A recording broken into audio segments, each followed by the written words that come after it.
Before 1972, living in South Gujarat meant surviving at the absolute mercy of nature. Water here was the sole source of life, but it was also a persistent existential threat. The Tapi River basin operated on a terrifying binary. For months, the region would suffer under crippling droughts that choked off agriculture.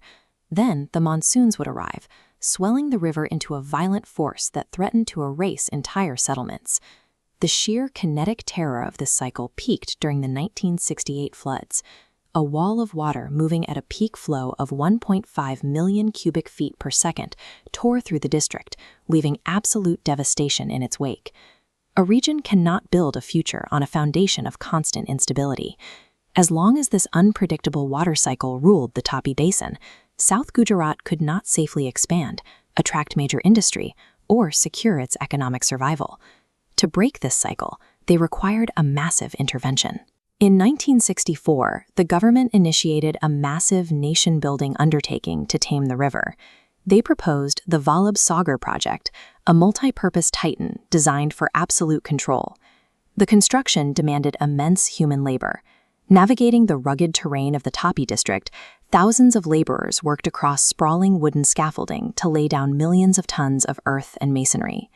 This 3D map illustrates the staggering scale of the finished reservoir. It shows that Ukai alone holds 46% of the total water storage capacity of all other existing dams in the entire state of Gujarat combined. By consolidating nearly half of the state's water survival into one massive footprint, engineers created a terminal reservoir that the region's entire economy relies upon. It became an ultimate too-big-to-fail scenario. Holding back that inland sea is an earth-cum masonry wall stretching nearly 5 kilometers across the valley, its earth section towering over 105 meters high. Trapping the Tapi River created a 612 square kilometer vault of water. Through a network of left and right bank canals, this reservoir now reliably feeds thousands of square kilometers of surrounding farmland year-round. Deep inside the dam lies an industrial heartbeat. 4 75-megawatt turbines convert the immense pressure of millions of tons of falling water into a steady 300-megawatt baseline of electricity.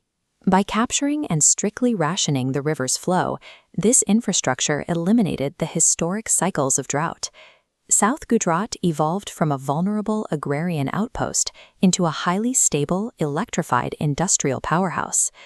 To guarantee power, the dam must stay full, but needs empty space to catch floods. In August 2006, rainfall sent inflows skyrocketing past 1 million cubic feet per second. Water surged past the 333.6-foot rule level, pushing the structure toward the brink. To save the dam from catastrophic physical failure, engineers were forced into a corner. They opened the structure's 22 radial gates, suddenly releasing a massive, uncontrolled wave of water downstream. The release overwhelmed the lower river basin, flooding up to 95% of the city of Surat. In the aftermath, a fierce debate emerged over whether the inundation was an unavoidable natural disaster or the result of holding too much water. Managing this system means operating a volatile, high-stakes machine. As 2006 proved, a single miscalculation here dictates the survival of millions living downstream. Despite the inherent risks of managing the dam, Surat thrives today. It has grown into a booming global diamond city, an economic engine that remains entirely reliant on the Ukai Dam's continued daily operation. Now, engineers are preparing the next phase of the dam's evolution. Rather than simply holding water, they are planning the massive 2,400-megawatt Ukai standalone pumped storage project. This schematic reveals 2 new pools, an upper and lower reservoir.